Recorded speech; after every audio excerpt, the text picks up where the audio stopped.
আসসালামু আলাইকুম প্রিয় দর্শক। আজকের এই শিরোনাম দেখে নিশ্চয়ই সবাই খুব ফুটফুটে, কেননা শেখ হাসিনা দেশের মধ্যে যা শুরু করছে তার বিদায়গণটা খুব নিকটে বললেই চলে। মানুষ ঠিকমতো খেতে পাচ্ছে না, ঘুমাতে পারছে না। রিসেন্টলি একটা ঘটনা ঘটে ব্রাহ্মণবাড়িয়ায়। ঝগড়ায় জড়িত ছিল একজন, যে কিনা 10 টাকা নিয়ে ঝগড়ায় জড়িত হয়। সেই ঝগড়া পরিণত হয়ে নিহত এবং শত আহতের দ্বারা। যে ছেলে কিছুই জানে না সেই ছেলের প্রাণ হারায়, যে মামার সাথে মামার দোকানে ব্যবসায় ব্যস্ত ছিল বলে জানিয়েছেন কর্তৃপক্ষ। পরিশেষে সেই ছেলেকে হত্যা করা হয়। আর যারা ঝগড়ে জড়িত ছিল তাদের খবর এখনো পর্যন্ত পুলিশ দিতে পারেনি বলে জানিয়েছে। অথচ দিনের পর দিন নিরীহ অসহায় মানুষদের গ্রেপ্তার করছেন পুলিশ।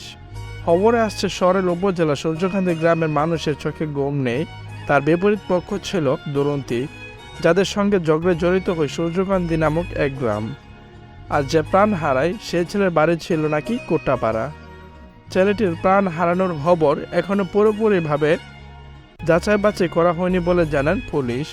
এবং গ্রামের লোকদের স্থানীয় মুরব্বীগণের মতামতে যারা এই ঝগড়ায় পুরোপুরিভাবে সংযোগ ছিল, কারো মুখে শোনা যাচ্ছে পুলিশের গুলিতে নিহত হয়েছে এই ছেলে। তবে পুলিশের বক্তব্য ঝগড়ায় ককটেলের জন্য ছেলেটির প্রাণহানি ঘটে, যা পুলিশ বক্তব্যের মাঝে তুলে ধরেন। ঝগড়া শুরু হয় প্রায় 10 থেকে 20 দিন আগে।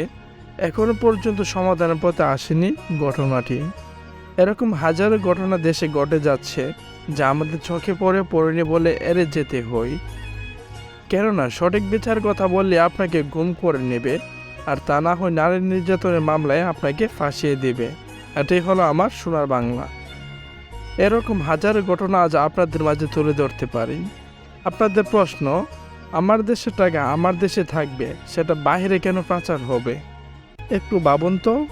আমাদের দেশে যতগুলো ব্রিজ করা হয়েছে তাদের মধ্যে 80% ব্রিজগুলো নির্মাণকালীন সময় থেকে এখন পর্যন্ত কমপক্ষে 30 থেকে 40 বছর হবে।